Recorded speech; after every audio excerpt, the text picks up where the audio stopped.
Live on Talk Radio Europe, Fab Radio International, and DavidIcke.com. And now, live from Manchester, England, here is Richie Allen.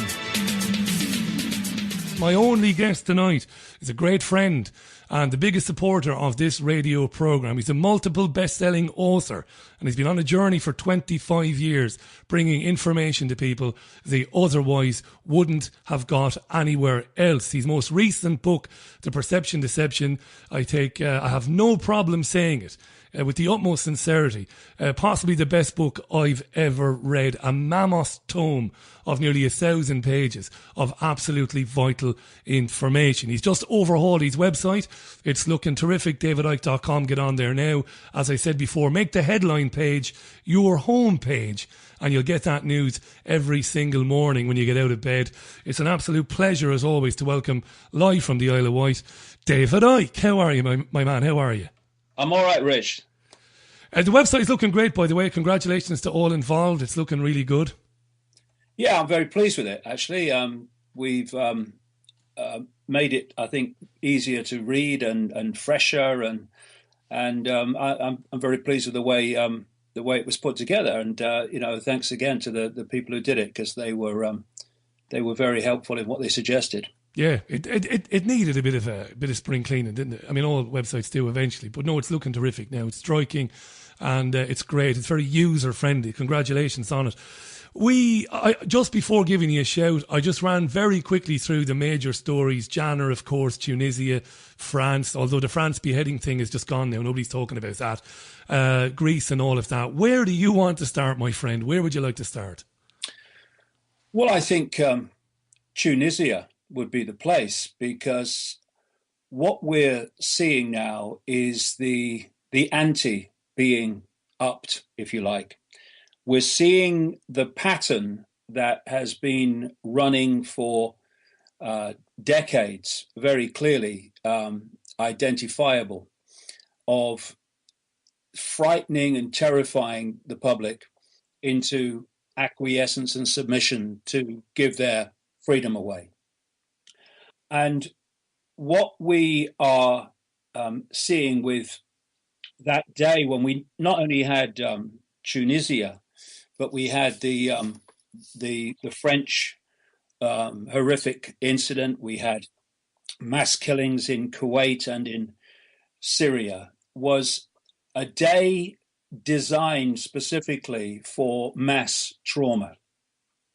I've written at length over the years about trauma-based mind control, in the sense of the way that people are put through, especially children, put through horrific trauma of many and various horrific kinds, to make their minds, what they call in the mind control trade, dissociate. And what trauma does is it makes people far more open to suggestion. I mean, this is a psychological fact, and trauma-based mind control is based on that understanding. But it doesn't just happen. It doesn't just work on an individual basis. Everything that can be individual can be collective. And what we saw on that day, and they're planning a lot more, was an attempt to mass traumatize the population on a mass scale, not least in the case of Tunisia in Britain, because of the great majority of people who were killed being British. The other thing you will see in these mass shootings and mass killings is that they're invariably done in a public place, or a place where the public, who are the target of the trauma, can identify with. So you see them in schools, because what they want from the people is to self-identify with the fact that it could have been their children. When something's happening in a faraway place and it's detached from you in terms of the people, in terms of the nationality of the people, in terms of your own country, what can happen is that the the trauma, if you like, or the horror can be noted. Oh, isn't it terrible? Oh, that's terrible what's happened. But it doesn't register so powerfully in terms of the depth of the trauma you feel. If you can identify with it, i.e., my kids could have been going to that school. That could have happened to my kids because they go to a school just like that. And of course, in the Tunisia example, it's a beach. It's people chilling out. It's people on holiday. It's people lying on sunbeds. And of course, vast numbers of people every year all over the Europe and the countries of the tourist countries as we speak. There will be vast numbers of people from European countries, from Britain, etc., who will be lying on sunbeds. And of course, there'll be others who have done that. And all these little connections mean that they can self-identify very powerfully with that event. That could have been me. That could have been my family. And the more you can make it personal in that way, the more you traumatize people, the more you open people to suggestibility. And the reason for that, of course, in the individual mind control, is the suggestibility is then to suggest courses of actions which you want them to carry out on your behalf. On the collective level, the public level, it's the suggestibility that what should happen now to protect you from what has just happened so it doesn't happen to you. And this whole subject of mind control comes into this situation on two major levels. One is what I've just described, the traumatic effect on the population, the observers, the people involved, and etc., the public. But also, we had a gunman, and it's again classic, Richie, when you go through these events, whether they be people going crazy with guns in schools or shopping malls or beaches. You have a situation where this kid, that's all he was not an extreme Muslim, didn't even wear a beard. No, he didn't. He loved breakdancing. He was a big football fan, supported Real Madrid, fashion conscious. As a student who talked about his future. He was described as polite, a peaceful man, respectful. His relatives met him very recently, the last few days before this attack, said he was just normal. And then he does this. And his father was quoted as saying, "These people ruined my son's brain with horrid thoughts and ideas. They broke him." They must have been quick then, David. And well, not necessarily. Another relative said he must have been brainwashed because they couldn't identify with what he did compared with what they experienced through his life. Yeah. And the reason it doesn't have to be quick is because, one of the things that I did for years and years and years, from the latter part of the 90s right into the next decade, was study around the world mind control and how it works and what it's capable of. And it really was one of the things that was so important in understanding how all these things work, because you can put behavior traits, what you want them to do, into their mind long before they do it. But you put it, they create what they call alters, as in altered states. They're like compartments, and they create this honeycomb mind, which is hidden through hypnotic keys and codes. I've sat in a therapist's front room in London, just off Harley Street, the famous doctor's street for the private medical profession. And I watched a woman, her name was Carol, who had been through trauma-based mind control, and horrifically so. And I saw 7, 8 completely different personalities manifest, including that of a child, a small baby. Carol herself, was a lovely woman, really nice, kind, peaceful lady. One of the personalities that was brought out was pure, undiluted evil. And they were brought out simply because over a very, very long period of time, the work of the therapist had elicited through various techniques what the codes were to trigger these different personalities. And if you met Carol, you thought you'd meet Carol. But then suddenly the code, I sat there and I watched the therapist deliver the code. And this woman changed in a flash into a completely different personality. So it is perfectly explainable and understandable that this gunman had one personality to almost everyone else he saw.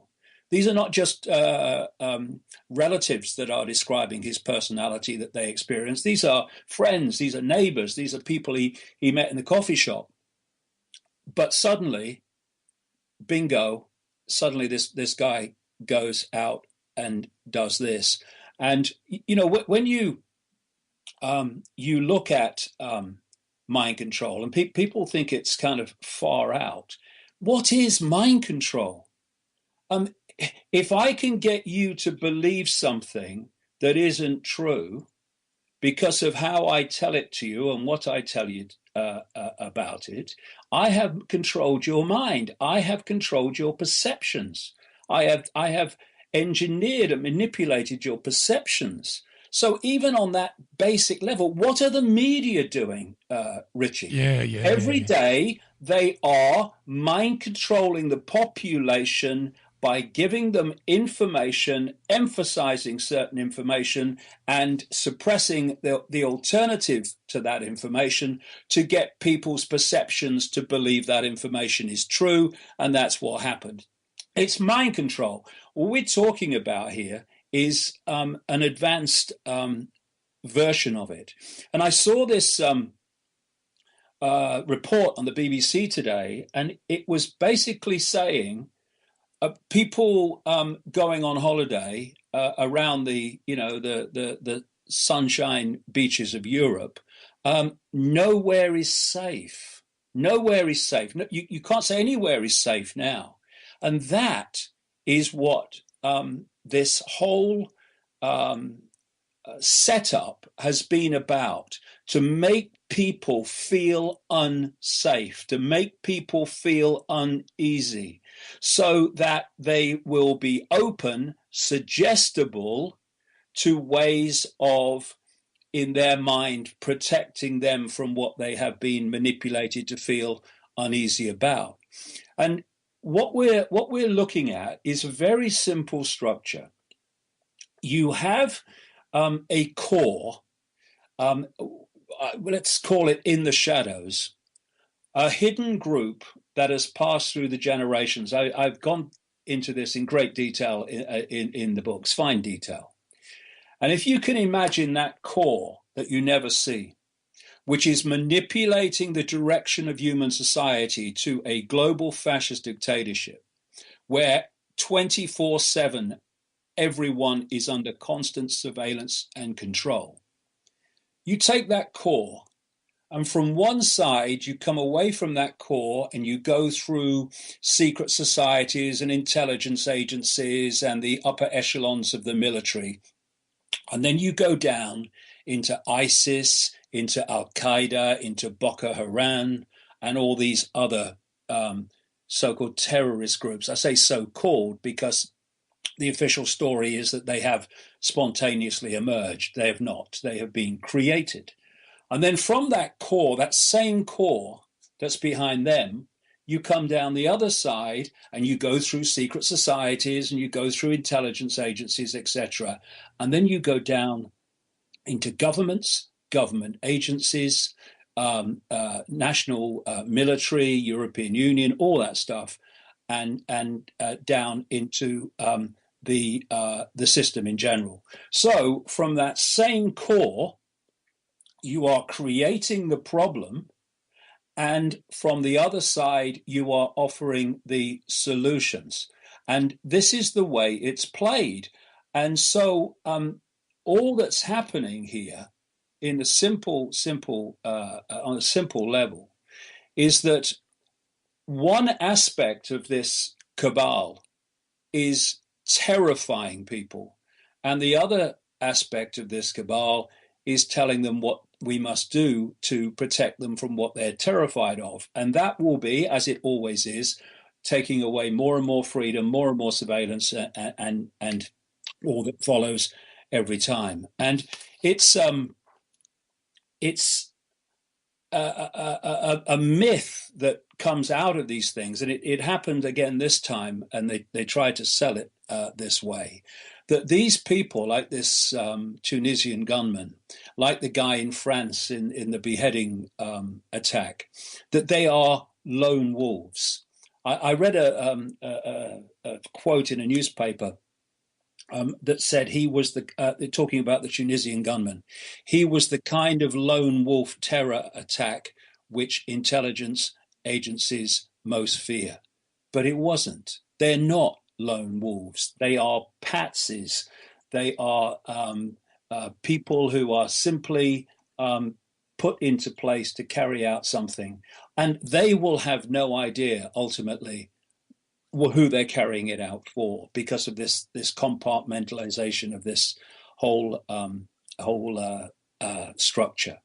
And so when you look at Tunisia, France, the Syrian attacks on the same day, the suicide bomber in Kuwait, all on the same day, this was a day of attempted massive trauma on the global population, and particularly the British population, because of the number of British people involved. And it's a classic. And if people take these attacks in isolation, then they're missing the point, because Tunisia and all the rest was just the latest progression in something that goes back not only to 9/11, but through 9/11 and way back before then. It's an age-old technique. And what's interesting also is that this ISIS is supposed to be an extreme Muslim operation. It's not an extreme Muslim operation at all. It's just extreme, and it's meant to be extreme. And the reason that we've had this ISIS beheading people, we've had them burning people alive, and all these other horrors, is because of what I was talking about earlier.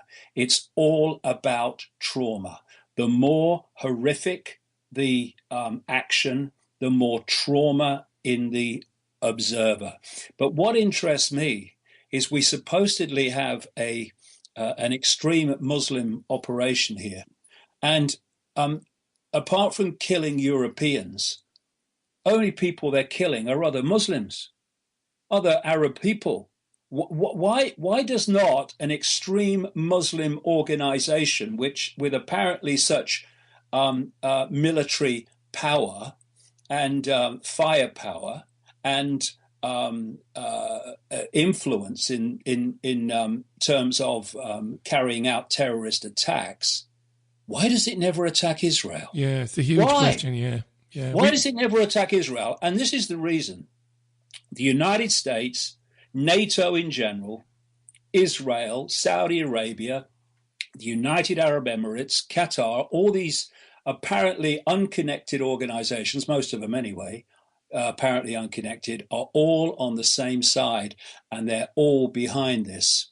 And if we try to understand the world, and we try to understand these events from the perspective of Saudi Arabia is controlled by Saudi royals, and Israel is controlled by the Netanyahu government, United States is controlled by, whoever's in power, and all this, we are losing the plot, will never understand what's happening.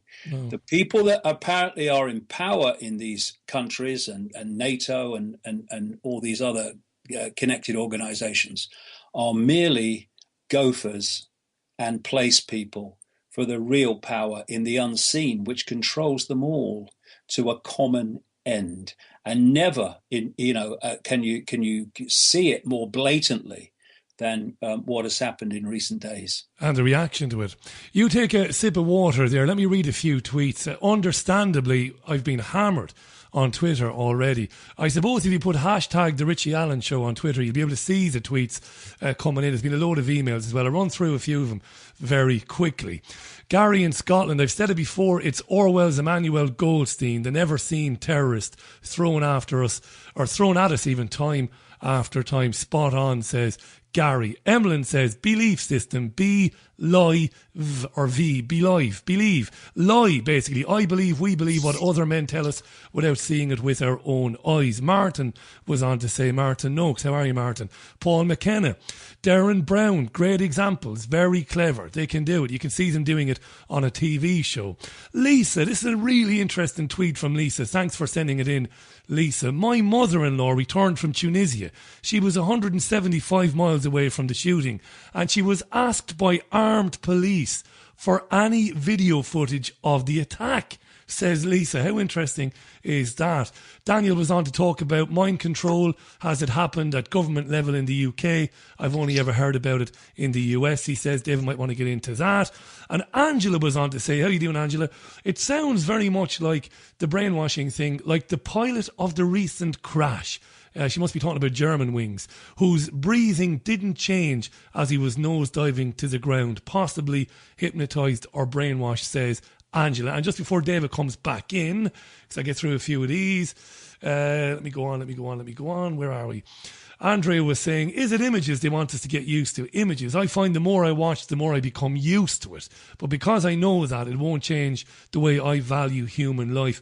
It merely stops them having the desired effect. I think what she's saying is, are they trying to desensitise us to it? I don't think they are. They want you in a permanent state of terror, David has said, and I completely agree with that. Karen was on to say about Theresa May. I wonder whether she flew to Tunisia on board of a discount airline company, or was she flown in on a private jet paid by the taxpayers so she could show her support and tell her lies as quickly as possible, says Karen. And there's loads more, Icke, but I'll let you back in there because I know you have one or two comments, one or two points you want to make based on those tweets. What about Lisa? 175 miles away the mother-in-law was. She came back to Britain and she was asked at Heathrow, did she have any video footage? How interesting.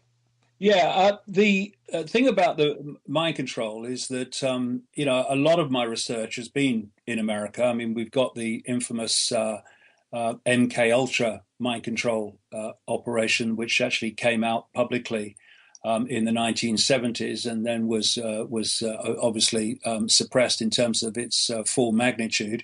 And MK Ultra was actually created by the Nazis that were brought out of Nazi Germany at the end of the war and taken to the United States and South America.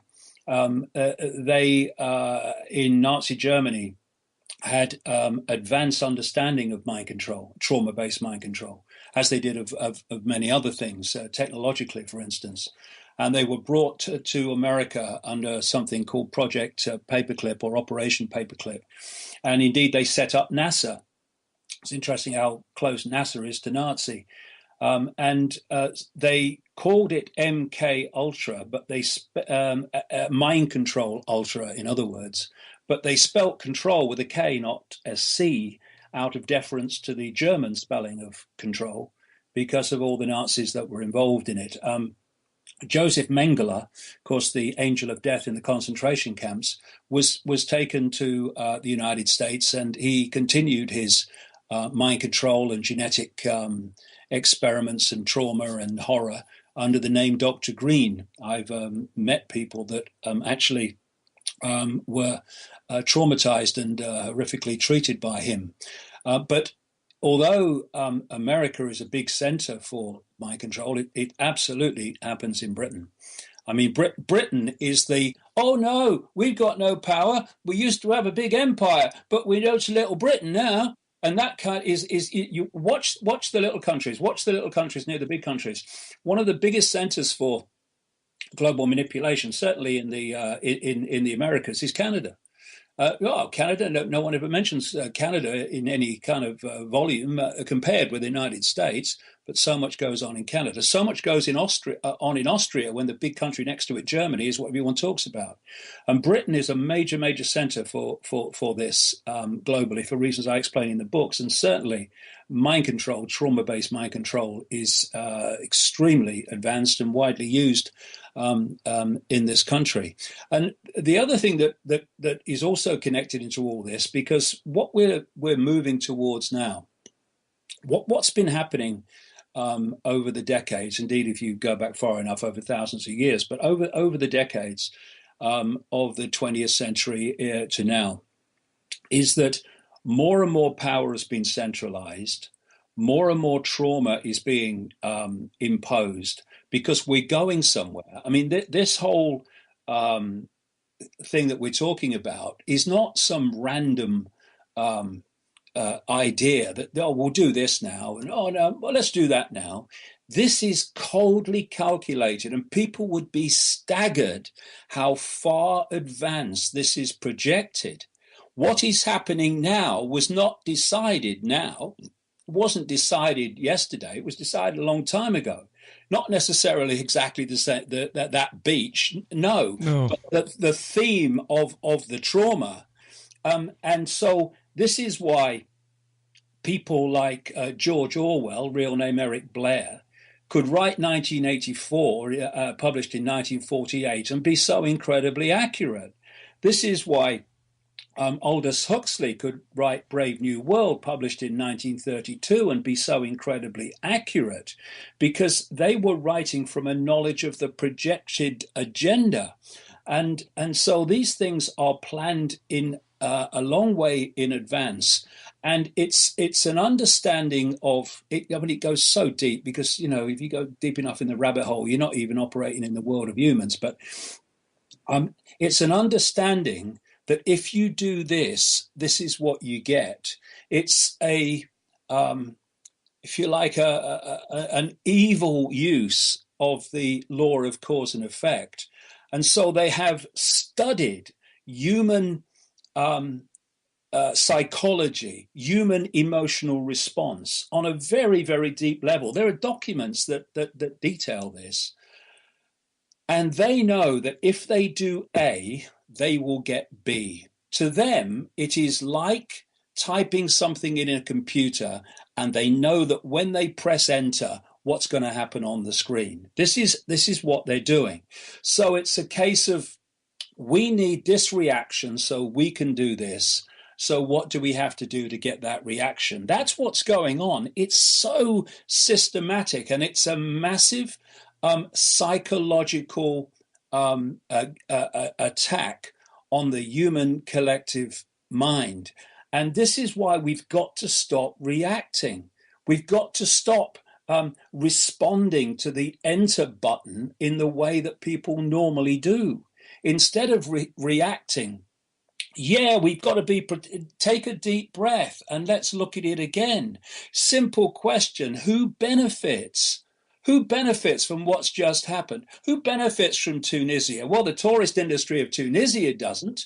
British people on the beach don't. Other people who would want to be on beaches having a holiday and chilling out haven't. When you break it down, the only people who have benefited from what has happened, the only people that have benefited from ISIS and Al-Qaeda or the fear of it and all that, are those that want to change the face of human society to impose more and more control, surveillance, etc., on the basis of the traumatic event. They're the only people that are benefiting, and that's why it's being done. And this is how people need to start looking at this. I mean, when you see the reactions of people to this, so let's just go and bomb them all. Let's have ground troops. Let's send ground troops. Yeah. Let's invade. Well, this is another big point, because this is an agenda for the subjugation of the entire human race. It means that in the end, it's all connected to that agenda. And it's not just one strand where we do this, we get that. It's also, we do this, we get lots of that. We get lots of benefits from it. And this brings me to the other big running story at the moment, which is the migrants. The migrants who are coming out of North Africa and the Middle East into Europe, who are every day and night trying to get into lorries, trucks at Calais and the French ports to get across on the ferry into Britain. And of course, they are talking now, I see, about building a big wall to stop them getting in. A big wall, yeah. And this is what happens. If you are a magician and you're doing the trick with your left hand, you want people looking at your right hand, because that's the way you do the trick. If they're looking at your left hand, they'll see it. And so it's all about diversion. And the media are wonderful, players in this diversion technique by simply reporting the official line of everything without questioning and without pointing out the connecting facts that need to be included to get any understanding of a situation. So the diversion is to focus everything on the migrants. How do we stop the migrants getting in? And then you've got the European Union having these meetings of the heads of state saying, what do we do about all these migrants coming across the Mediterranean into Italy and Greece? What do we do? And the diversion is from this. Why the hell are they doing that? Why would you get into a boat with your family, with your kids, and go across the Mediterranean on a journey that has a very good chance of killing you all? Why would you do that unless you were absolutely desperate? Now, next question, why are they absolutely desperate? Well, because out of Libya they're coming, because this was the situation before this systematic undermining of the Middle East and North Africa began. You had Iraq, wasn't perfect. Saddam Hussein seriously wasn't perfect, but it was a stable situation. Libya, Gaddafi wasn't perfect in any way, but it was a stable situation. Syria with Assad was stable. Again, not perfect. And if you are trying to change something, one of your worst nightmares is stability. You don't want stability because that's very difficult to manipulate and change. You need instability, you need chaos. And so we invade Iraq, instability. We invade on, like Iraq, a massive lie in Libya with he's killing his own people, when who the Gaddafi regime was responding to were actually people armed and funded and trained by the NATO countries and the West in general. Then you had the Syria with the rebels, many of whom were moved out of Libya to do that to Syria once Gaddafi was removed. And so you suddenly created this mass upheaval, this mass instability and chaos and mayhem. And so you went from a stable Libya to a Libya now that is just a mass of intertribal warfare and violence, which Gaddafi, for all his faults, was holding together and holding at bay. And so you are a family, you've got kids, and you're surrounded by violence and death and destruction. and violent imposition by mad people. What are you going to do? You're going to try to get out of there. And why are you trying to get out of there? Because of a situation created by the same European and North American powers that are now holding their hands up and saying, what are we going to do about this problem? When you create a situation like you just have done in Tunisia, the economy of Tunisia is going to collapse. It's going to be in a Who devastating on earth is state. going to go there on holiday after that? And why?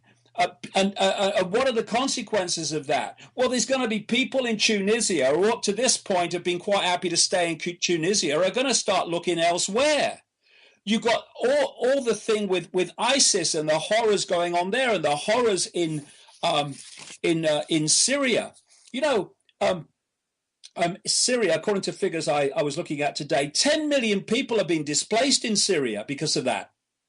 Again, so rebels and ISIS, created and supported covertly by the West and the NATO countries. More than 1 million of them are in Lebanon, a small country, 600,000 in Jordan, 250,000 are displaced in Iraq.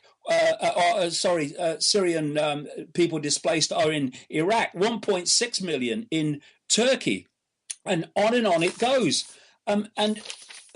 Others, of course, are heading for Europe.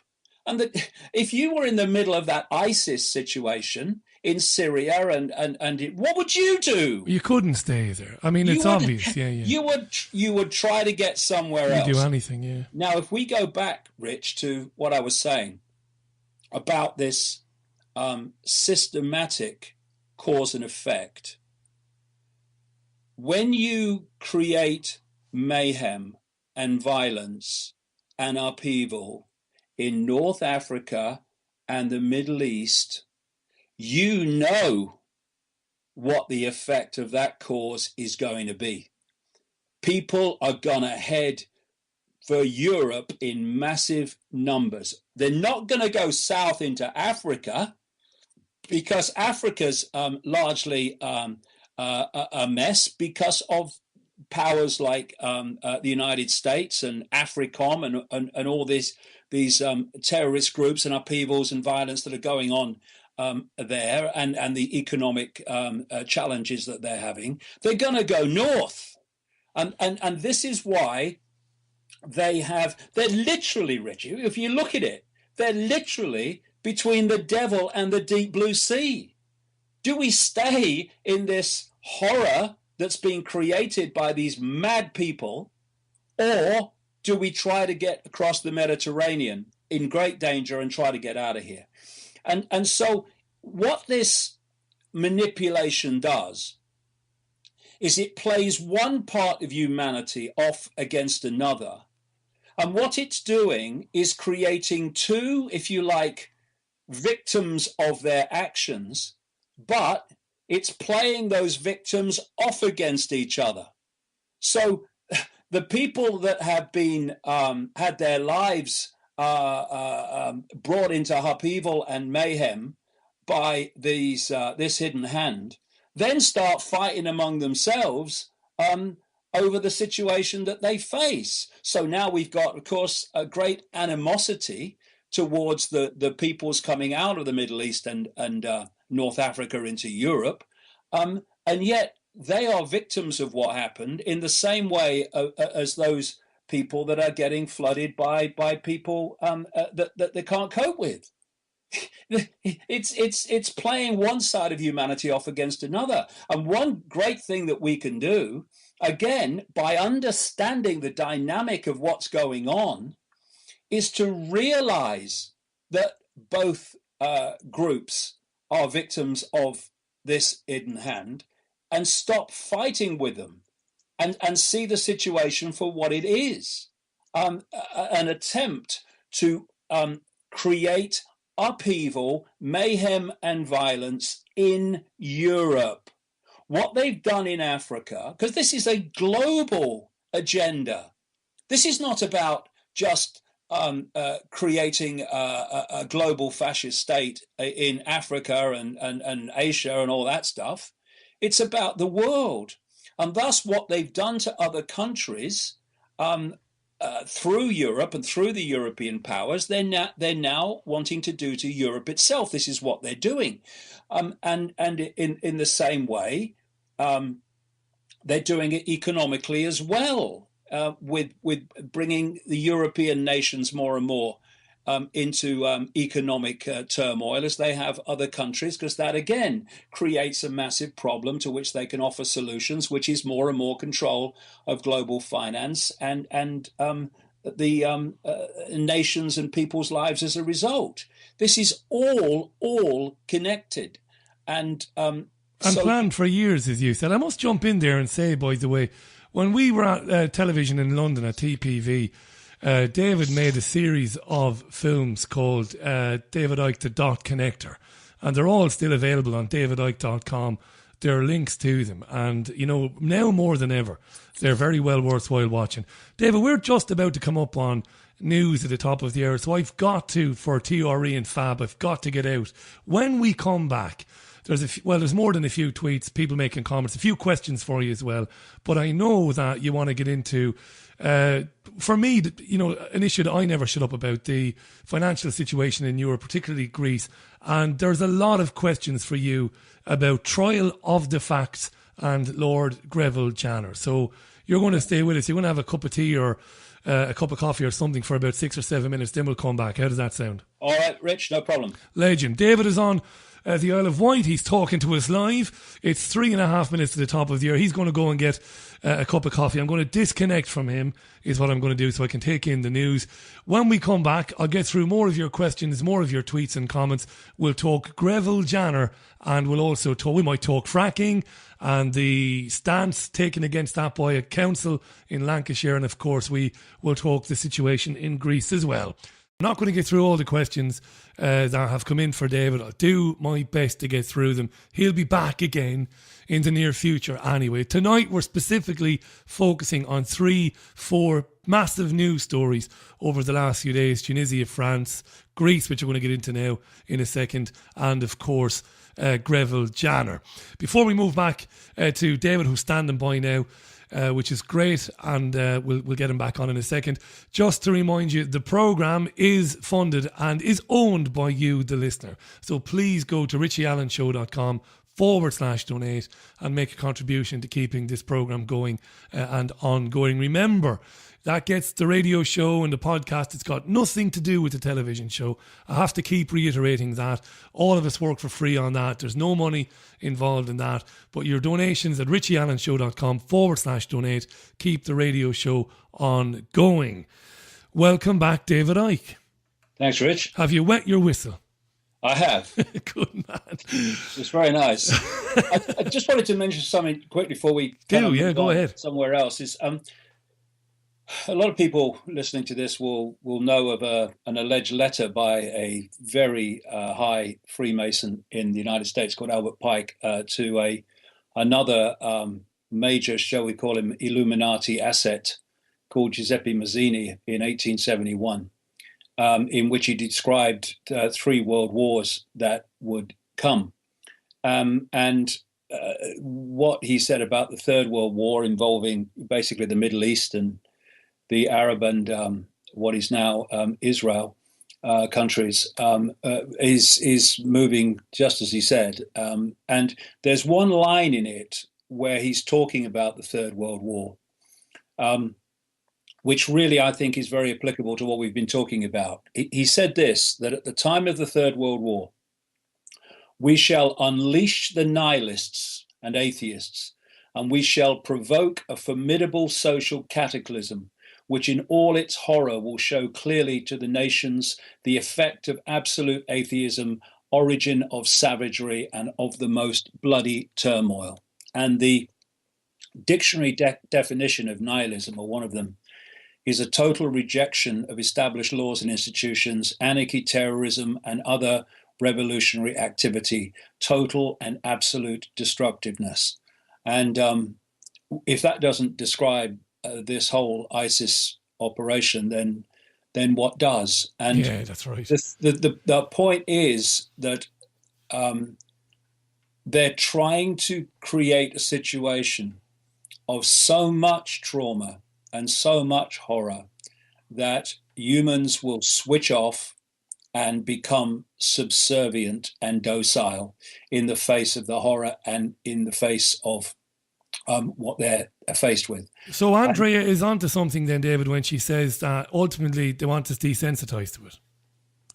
She might be onto something. Yeah, well, I think that there's different levels to that. First of all, they do want to desensitize people to what they do. They do want to desensitize people to war, in the sense of bombing Libya on the pretext of protecting the civilians from violence, because that allows them to do that. The more sensitive people are to it, and the more undesensitized they are, the more they will challenge those things. So there is a level of desensitizing the public to what these mad people are doing. But this is another reason why to pass through that desensitization, if you like, is to target situations that people will self-identify with. You see, if this is not, the case with a lot of people, if in fact almost everyone, I would think, listening to this program, but in the case of a vast number of people, it is.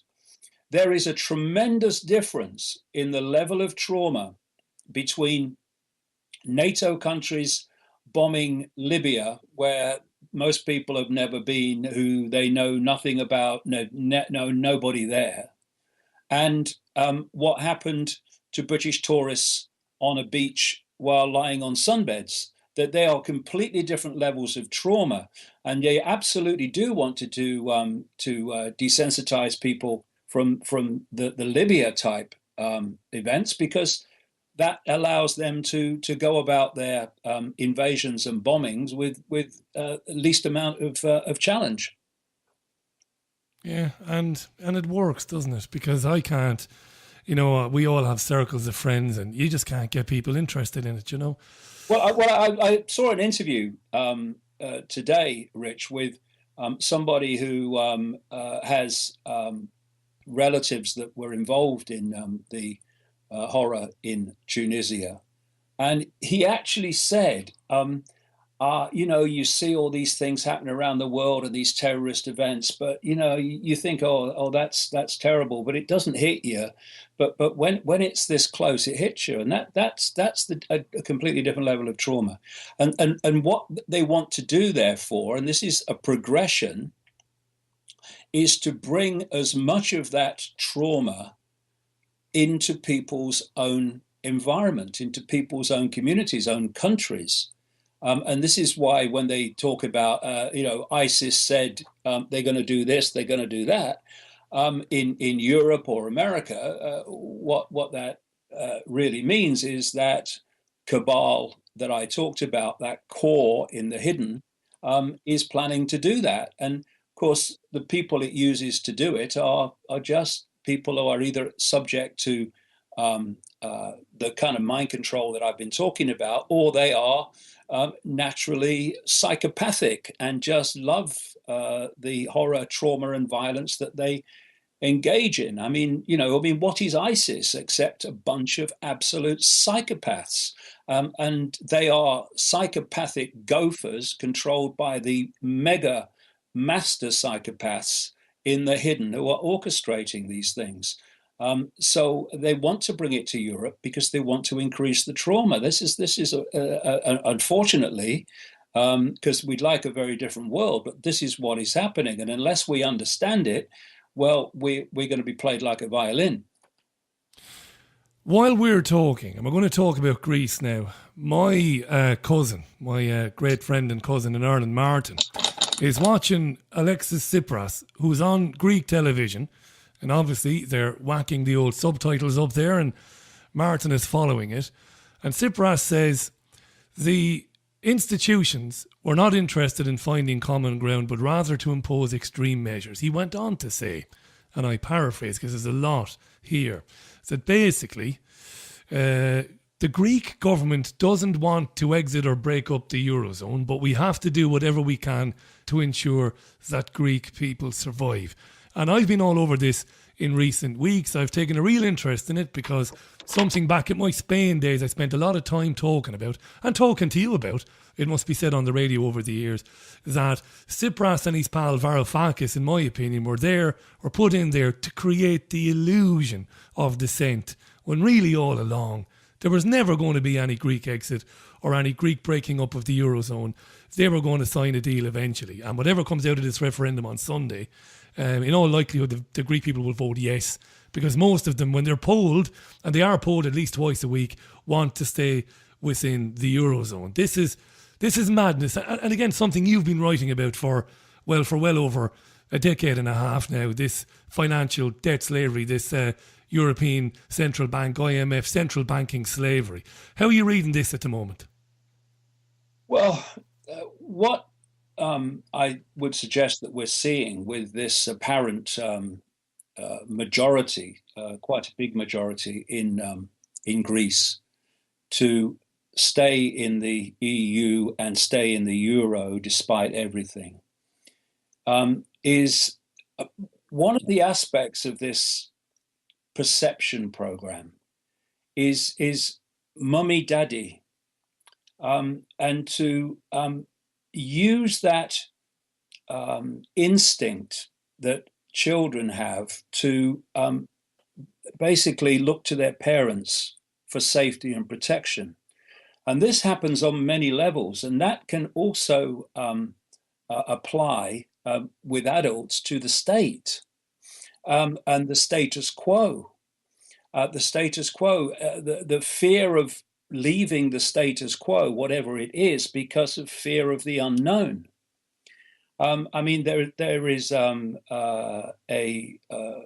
well-documented situation that you find where women, wives who are battered by their husbands, are asked why they stay.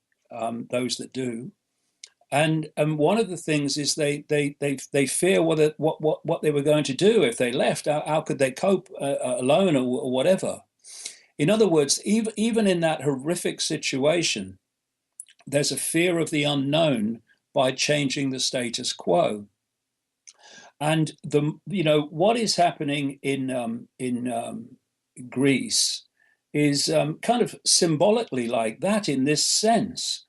The status quo they're talking about, in that sense, a wife being beaten up by her husband constantly, in the Greek situation, is an economic catastrophe that is so appalling, so horrific in terms of the suffering of the people, through lack of money and all the things that come from that.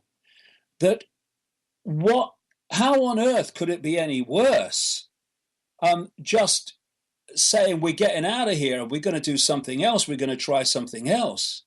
But the status quo is still so ingrained that people still say, no, we don't want austerity, that we don't like that, understandably, but we're going to stay, we want to stay in the European Union and stay in the euro. And it's like, what? Yeah. The reason you're in austerity is because of the European Union, the European Central Bank. Yes, to a certain extent, the behavior of Greece economically, but also because you're in the euro.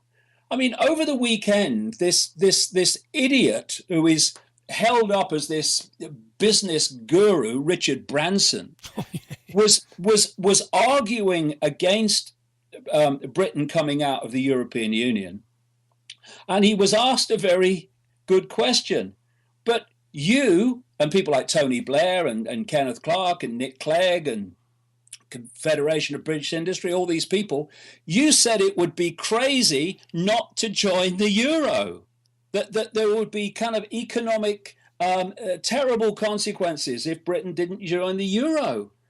And he was asked, given the state of the euro and Greece and all these other countries, do you stand by that? And he tried to defend it by saying it wouldn't have changed anything. In fact, it could have been better. I mean, it's ludicrous.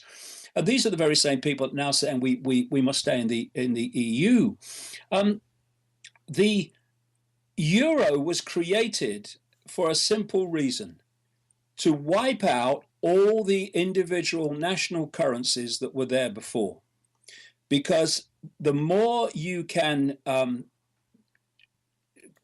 get currencies in a state of fewer and fewer and fewer and fewer, the more those that control the currencies that remain have control over the people and their choices and everything that comes from money, which is virtually everything in this world that this cabal has created. So the more they got rid of the lira, the franc, the Deutschmark, all these sovereign currencies were replaced by one. So now you don't have to manipulate and control all the different currencies. You only have to control one to control the finances of every country that's in the euro. And so by bringing Greece into the euro, and from there, out of their currency, suddenly Greece were under the control, not of people in Greece, but of people that control the euro.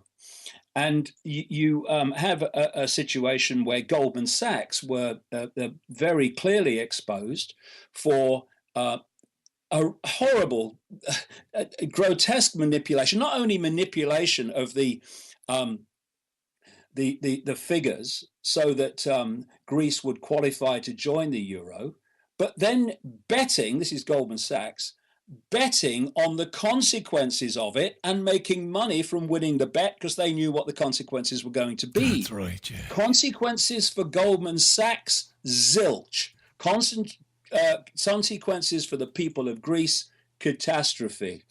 And what we are looking unfold here, and we're going back to that cabal that's behind the terrorism and the ISIS and the trauma and all that.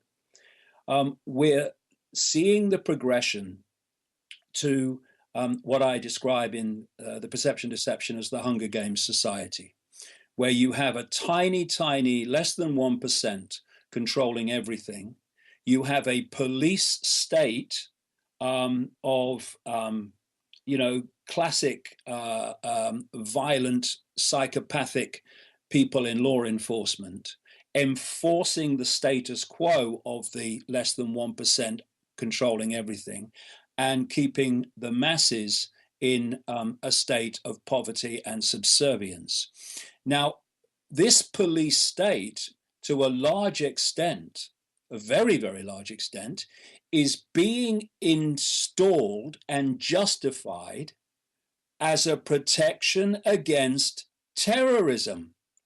So you can see why the ISIS, why Tunisia, why beheadings in France, why 9/11, you can see why they have been instigated to justify more and more surveillance, more and more control, more and more police state imposition. So there's that strata of the Hunger Games society there to see, the police state, because of all that. If you want to put people in poverty, then, and you want the masses in poverty who are not in the less than 1% eventually, then you have to part people who at the moment are doing okay, who maybe from most people's point of view have a lot of money, but are not part of the less than 1%. You want that too. You want it all. You want the masses to have nothing. And by the masses, I mean today, the people that call themselves middle class, the people that call themselves upper middle class, people who think they own their own homes and they're living an okay life, they want them as well. And to do that, you need to crash the value of their wealth. And this is what the crash of 2008 was about. And it wasn't a one-off. It wasn't, we're going to do it with that crash. It's going to be, again, a progression. But you look at the phenomenal transfer of wealth from the people through governments to the less than 1% in bank bailouts, etc., that went on. It was a crash that has pushed on the Hunger Games society in great leaps. And what we're seeing with the Greek example, but it's happening in Britain, it's happening everywhere. I think one of the people who have sent in a question, I think you mentioned earlier, is that when it comes to facing any, I would suggest strongly, engineered economic crisis, you don't go for the banks that caused the crisis because they're connected to the less than 1%. You go for the public in austerity programs. And what are austerity programs doing? They are creating more and more people in the slavery, poverty-stricken masses that you want to create. And so in the case of Greece, of course, the European Central Bank and the European Commission don't want to find a way of removing austerity in Greece. They want austerity in Greece. They want austerity in Britain. They want austerity everywhere because they're moving towards this Hunger Games society in which austerity will be a way of life for the masses of the people. This is what is happening. And so there is no way that Greece is going to get rid of austerity while they're in the European Union and while they're in the euro, because they are controlled by people that for which austerity is an agenda to impose, not something to find a way of removing. You look in this country, in Britain, you're seeing austerity programs on the people, but the government reprivatizing a bank, which they bailed out with taxpayers' money, at a loss of £7 billion. And so that serves the interests of the less than 1%, because what they've done is bailed out that echelon of society which created the crash, saved the bank. Now they're selling it back into the private sector, i.e. the people and forces that crashed it, at a 7 billion loss. A 7 billion loss to whom? The taxpayer, the people. This is what we're seeing. The common denominator, Rich, in all this economic mayhem that's unfolded, is the people get crushed and those that created the problem get richer. It's not an accident. It's by design. By design, yeah. I'm going to read a few comments now before we get on. Bertha in Spain has asked about, can David talk about the fight back that has taken place and how effective that is now having? He'll get to that, I'm sure, in a couple of minutes. Lorenz is listening in South Africa. How are you, Lorenz? Thanks for listening. Talking to friends in Germany, she says it's obvious they have been brainwashed to think the Greek economic problems are due to the Greeks are lazy and they don't want to work. Colin, listening in San Pedro in Spain. How are you, Colin? I think the problems in Greece have been brought about as a test or a trial for larger areas in the future. They will never allow Greece revert back to their country, says Colin. And Michael on Facebook, he's just messaged me on Facebook. This is interesting because I've been lamenting this myself in the last couple of weeks. Not that I'm any great defender of the English language. I might have an English degree, which I do, but I'm not the greatest, I'm not the most eloquent speaker of all time myself. But he says, does Michael, and this has pissed me off, David, terms like Grexit, referendum, Brangelina, Brad and Angelina, these terms, these words being used by presenters and journalists who are supposed to have a command of the English language, it's almost, Michael says, like they're brainwashing people into thinking it's not serious. He's right, isn't he? Well, yeah, I mean, we both worked in the mainstream media, yeah. And of course, at the level of the mainstream media where the big decisions are made and directions are decided, there will be people who are representatives of this hidden cabal in terms of ownership, etc. But and there will be journalists, very, very few compared with the number of journalists, who do have at least some idea of what is going on and are in support of it, are working for it to happen. But the vast majority of journalists serve this agenda through pure, undiluted ignorance. And one of the biggest diseases of the human race is the arrogance of ignorance. It's the ignorance of what's happening in the world, because all you're doing is taking the official version of everything and repeating it. But the arrogance that even though you're doing that, you still know it all, and you still know what there is to know, and you can therefore reject things that you haven't researched in any way, shape, or form, simply because they're different to what you have been told is reality. And so, I remember when I was at the BBC, when I first joined the BBC, there was still some substance. There was still some substance in news reporting and current affairs reporting. There was still some substance in interviews where people were able to have a little time to make their point and be challenged on their point. And then out of the United States, I remember it happening. It was horrible as a journalist to have to work in that environment suddenly. It came from America, and it was called soundbite journalism. And everything had to be short. Everything had to be superficial. And increasingly, what's happened is that you have you notice this. This almost never happened when I was started out in broadcast journalism. You now have the newsreader interviewing the reporter at the Right. event about what's happening and what the truth about that event is. Now, that reporter who just stands there looking confident about what they're saying has got his information from overwhelmingly 99.9% of the time official sources. So the media is an arrogantly ignorant, overwhelmingly, there are honorable exceptions, vehicle for selling this agenda. So it's what superficial journalism needs by its nature is black and white.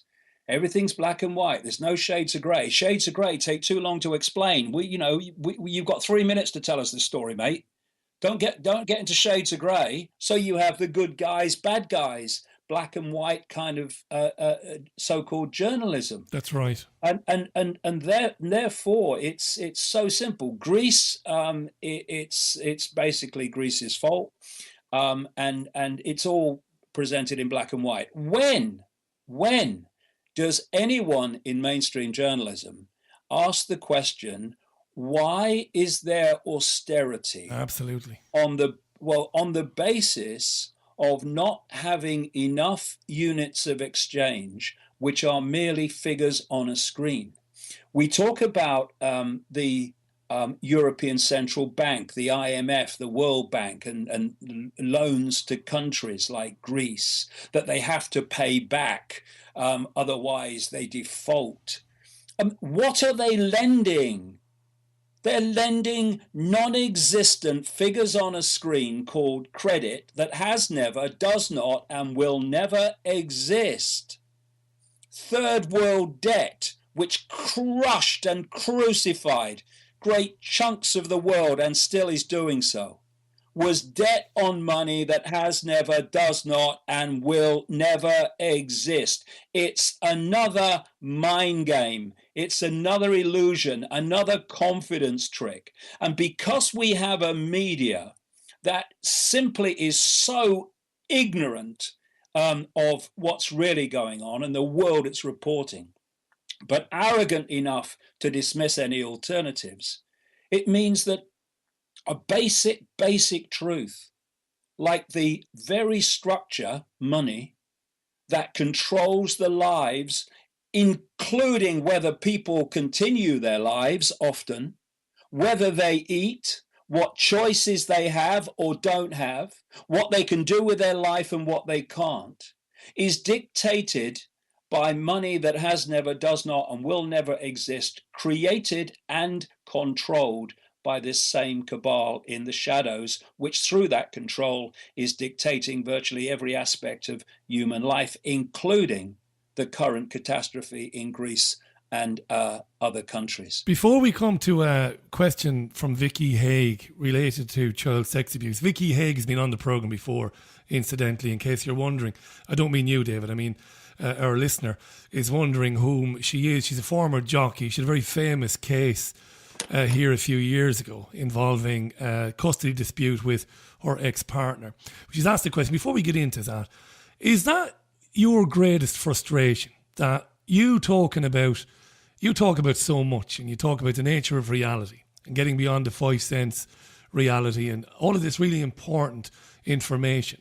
But is it your greatest source of frustration that the most obvious brick within that wall, the financial system, is something that people either willfully decide not to embrace and understand, or, as you said, because of the behaviour of the media, they just genuinely don't get it? Because it's the thing that bugs me more than anything when I'm talking to people when they dismiss it, is the financial system, because it's the most obvious thing, really. Well, I've asked economic correspondents and people working in banks where their money comes from, how it's created. They can't tell you. They're lost. That basic thing, where does it come from? Well, they'll tell you about the public sector borrowing requirement and all this stuff and all this kind of detail that they disappear up their own backside. But where does money come from? Do you know, I was talking to a man, it was some years ago now, quite a few years ago. And I've been writing about how money's created, or in fact, illusory created. And I was talking to this little group of people, I think it was in the West Country somewhere, not that it matters. And he was a bank manager, and he'd worked at a local bank as the bank manager for decades. And he'd come along to, this little event I was doing, which was kind of surprise, bank manager coming to listen to me. Well, what's going on? But what had happened and why he was there, he said he'd just retired about a year or two before. And he said, in the last year, before I retired, the bank eased me into retirement by giving me a research project to do for the last year that I worked for the bank. He said, that was the first time I realized how money was created. And he looked at me with little boy eyes, I'll never forget it. And he said, there is no money, is there? Yeah. And this guy's been giving loans for decades to local people and businesses. So, you see, the compartmentalization. See, I talked the last time I was on, Rich, about the education system and the way the program starts from the womb and onwards. It's not taught in the schools how money is created, and therefore people go through their lives in complete ignorance of it. That there'll be many people at some, like this bank manager, at levels of the financial system who do not understand the system that they are involved in. And from the general public's point of view, I've said, many times that one of the great defense mechanisms of this whole global conspiracy is that what's really happening is so stunningly different to what we're told is happening that people can't make that jump. And the way money is created, what it is so fantastic to people, most people, compared with what they're told it is, which is a real tangible thing and all that they're told. So they can't make that jump. They can't. That could never be made. That can't be happening. Anyway, the newspapers would tell us. When do you? I mean, let's ask a simple question here. Look at all the newspapers in the world. Look at all the news programs and all the current affairs programs in the world.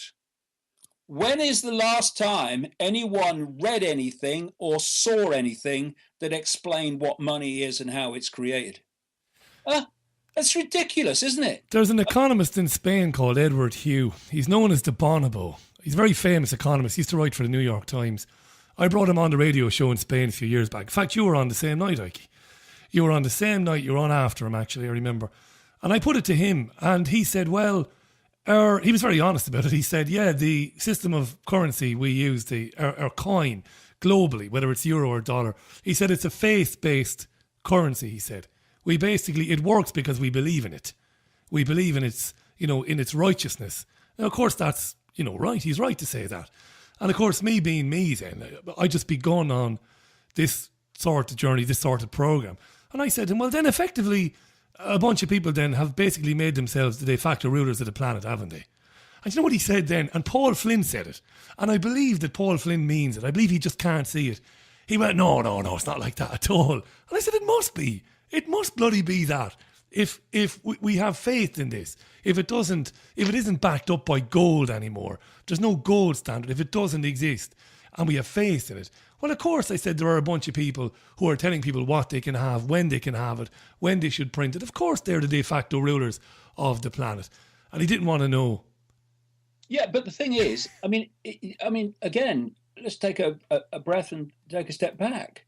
If you control the creation of the unit of exchange we call money, which banks do by lending non-existent money called credit and charging interest on it, if you decide how much money is in circulation or how much money is not by how much you loan at any time and what interest rates you put on it, so you encourage people taking loans or you discourage them, then you control everything that money controls, in effect, which is choice, which is whether you eat, which is whether you have a home, which indeed is whether you even live. I mean, it's obvious. And what we see all the time, Richie, is complexity, an apparent complexity, used to hide simple truths. So you get most people, and I completely understand it, you'll get the economics correspondent come on, you'll get the financial report or whatever on the news, and they come on and they talk to most people complete bloody gobbledygook in terms of the jargon they use and what they say. And then you'll get a politician on and saying, we need to do something about the so-and-so and so-and-so. And what does that mean? It's all taken as if everyone would understand that they want them to understand. And so people like, don't talk to me about finance, mate. It does my head in. Right. I don't understand it, all right? That's the idea. That's what complexity does.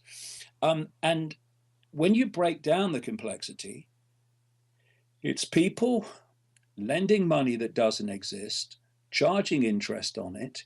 If you don't pay back the money that doesn't exist plus interest is never created, by the way. So there's always more debt than there is money to pay debt, even non-existent credit money. And if they don't pay it back, then you get their wealth that does exist, their land, their business, the property, whatever.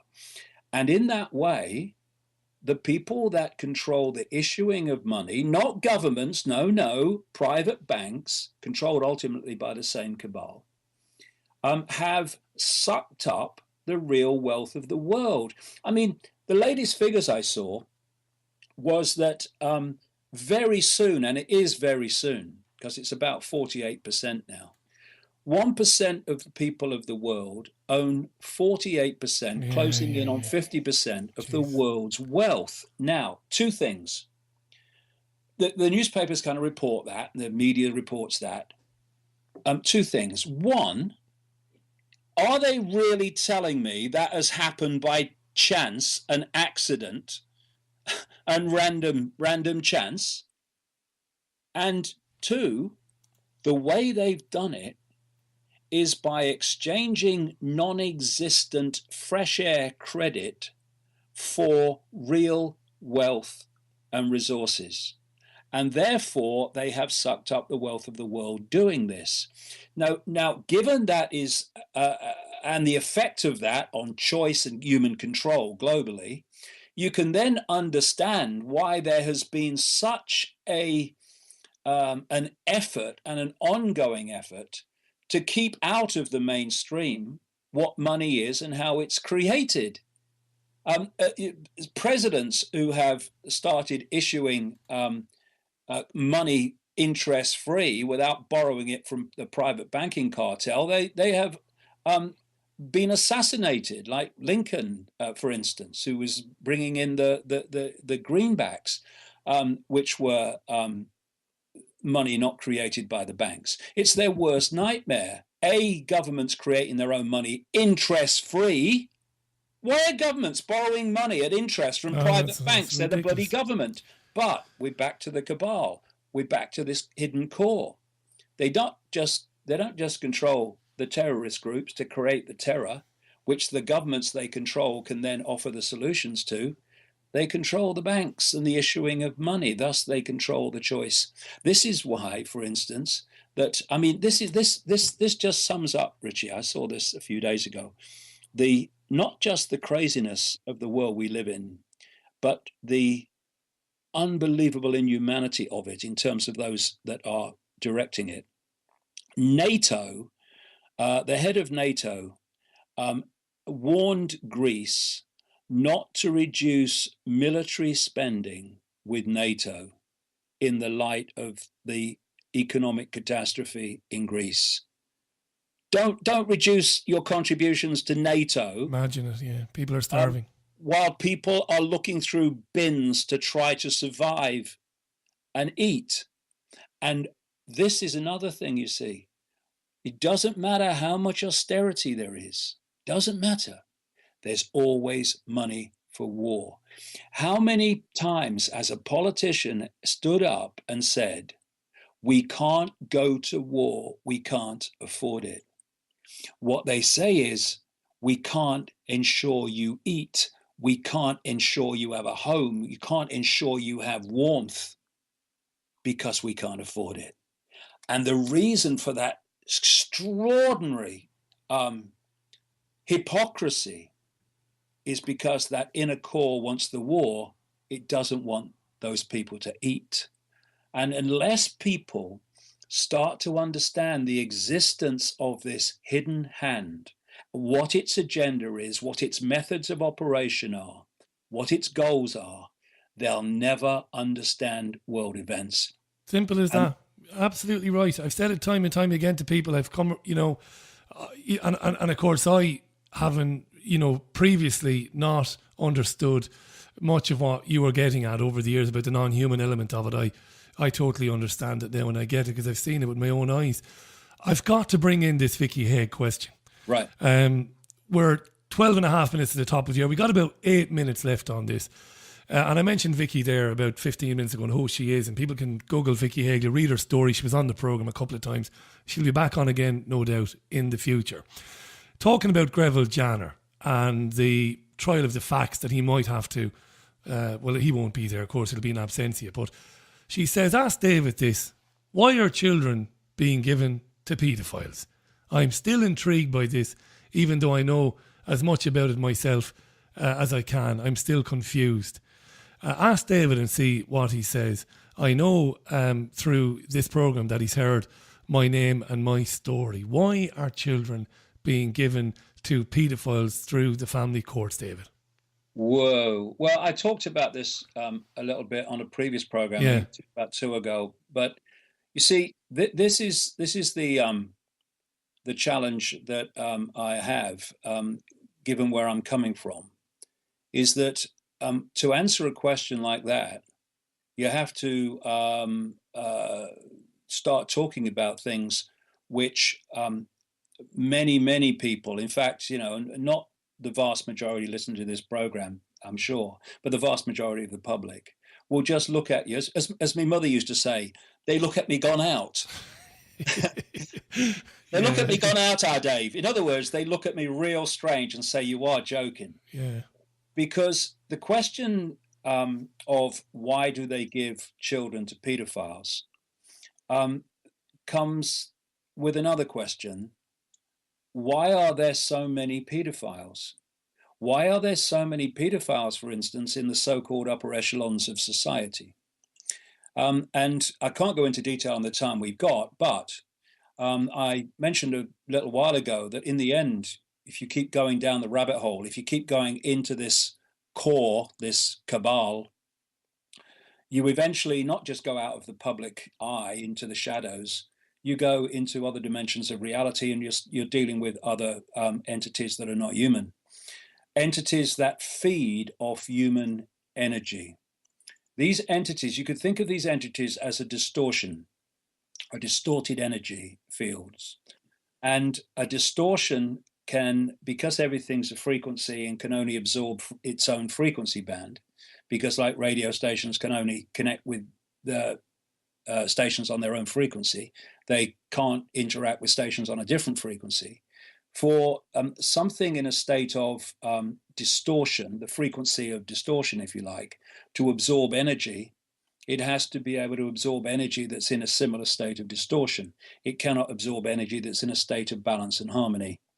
So because these entities are feeding off human energy, human emotional energy particularly, they have to feed off emotional energy, human energy that's in the frequency band that it can absorb, within the frequency band of the distortion that it is.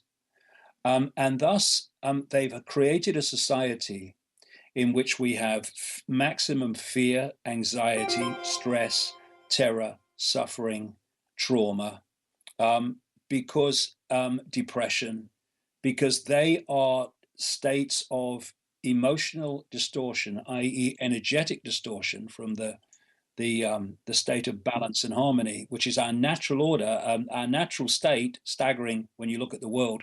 But the world is as it is, not because it's meant to be like that, but because it's been distorted by this distorted hijacker, if you like, this hijacking force. And thus it feeds off the energy generated by humans as a result of humans having the experience in the society that's been created and manipulated. And it feeds off human energy as a result of that. Now, it became clear over the years that this cabal is made up of hybrid bloodlines that are part human and part this force. They have dual DNA, if you like. One part of them exists in this reality. That's why we see them as human. Another part of them exists in the unseen, which is why we don't see their real selves, except sometimes people do. And they don't look anything like human. And so these particular bloodlines are this force, which some people call archons, some people call jinn, the Islamic world calls them jinn, all over the world, there's different names, but it's the same force. When we see these leaders manipulating the world, what is actually happening, we're seeing this force through a human form manipulating the world. And what's become clear over the years is there's one particular energy that these entities want to feed off more than any other. And that's the energy of children before puberty. Because we see puberty as a hormonal change, but actually it's an energetic change which manifests as a hormonal change. They want the energy of children before that change takes place. And thus, these particular bloodlines I've just described, these hybrids, there is the most extraordinary ratio of pedophiles among those bloodlines, for the reason that they are vehicles for these entities in the unseen, feeding off the energy of children while the sexual act is taking place. And therefore, there is a pedophile mafia that operates in the upper echelons of society and down into society in general. There are lots of gopher pedophiles as well as the ones from these elite bloodlines. And they operate as a mafia, watching each other's back. Because if one goes, they all go. Why was Savile protected so blatantly over decades and decades and decades? Because if he went down, the whole story, or massive amounts of the story, would start to come out, because he wouldn't have gone quietly had he been collared. And so when someone like Greville Janner is in danger of being exposed, the system gets behind him. This is why Ted Heath, not just a prime minister of this country and a paedophile extraordinaire, but also a Satanist and mass killer of children. This is why he was protected. And I named him 7 years before he died in a book called The Biggest Secret. And it's a mafia where everyone watches everyone else's back. So, never mind Labour Party paedophiles and Republican Party paedophiles and Democrat paedophiles and Conservative paedophiles. Forget the labels. They're all part of this mafia. And this mafia goes into the legal profession. It goes into the judiciary, goes into the medical profession, etc. And so, and it goes, my God, it goes into social services. I mean, what if you're a pedophile network, if you're a pedophile mafia, and you want an insatiable or an unlimited access to children, which of course you would, then you want to get involved in the school system. You want to get involved in the children's home system, and you want to get involved in social services, which is dictating ever more blatantly and outrageously where children go. The reason that more and more children, fantastic numbers now, are being taken from loving parents for the most outrageous reasons and given to foster parents, and in cases taken from mothers and given to paedophile fathers, is because the paedophile mafia ensures that goes on. This is why it's only the small fry that ever go to jail when these great, North Wales paedophile scandals in the children's homes and so-called care homes comes to light, and the people behind them never do, the famous names. Because the higher you are in this mafia, then the more that mafia is going to protect you. And that's what protected Savile. And that's what was desperately trying to protect Greville Janner. And although it's going to go to court in one form, and hallelujah to that, he's not going to go down for it, for this dementia that suddenly came out. That's right. So this is how it works. And this is why the most inexplicable decisions are made by the judiciary to give children to blatantly paedophile fathers at the expense of mothers and so forth. It's because of this mafia that has massive influence in the judiciary. I mean, when these... look at North Wales. Look at how that's been covered up. No matter how many inquiries they've had. I mean, look at this situation with the Theresa May inquiry and how they kept proposing the most outrageously inappropriate people to run it and to head it. And to cover it up, yeah. And had to drop them out of the sheer incredulity of people. Like, what are you putting that person of all people in charge for? This is the mafia at work, trying to cover the tracks. We are up on time, would you believe? We're going to be kicked out now any second, so we're going to have to leave it there for now. But of course, you'll be back when you're good and ready to come back. You're always welcome. People, okay, get on to davidicke.com. Go to davidicke.com/headlines. I've recommended many times The Perception Deception. I will recommend it again. It's absolutely brilliant. And I always like to get the opportunity to say publicly, thanks for singing about this programme and talking about it and talking it up, because it's very good that you do that, David. Thank you very much for that. It's a pleasure, Rich. Enjoyed it. Thanks. Fantastic, mate. We'll talk again really soon. David Icke on the line to us there from the Isle of Wight.